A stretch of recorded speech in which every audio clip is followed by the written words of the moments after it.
तरो पारामा फोटो खिचाइमा परियो। So hello साथीहरू, मेरो आजको ब्लगको सुरुवात हुन्छ पुलमा जानबाट। आज चाहिँ हामी 3टा दिदीहरू म 4जना भएर चाहिँ पुलमा गयो। पुलमा नगएको पनि धेरै भएको थियो, अनि अब ब्लग बनाउनु पनि हुन्छ भनेर पुलमा गयो। त्यो पुलमा गएर चाहिँ अब टिकटक बनाउनु पऱ्यो, 2-4वटा फोटोहरू खिच्यो। मेरो चाहिँ अलिअलि खिचेँ, चाहिँ दिदीहरूले चाहिँ मलाई 180वटा फोटो खिचाए। फोटो खिच्न पऱ्यो, अब के गर्ने हो, दुःख पाइयो। दुःख पाए पनि अब चित्त बुझाउँदै चाहिँ अब बस्न परेछ।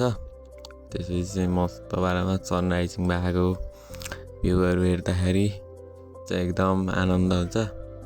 तर हरियाली डाँडा काँडा गाउँमा बसेपछि चाहिँ यत्तिको चाहिँ फ्रीमा हेर्न पाइन्छ। एन्ड आजको ब्लगको इन्ड हुन्छ। अशोक डुम्रे ब्लग्स युट्युब च्यानललाई सब्सक्राइब गरिदिनु होला।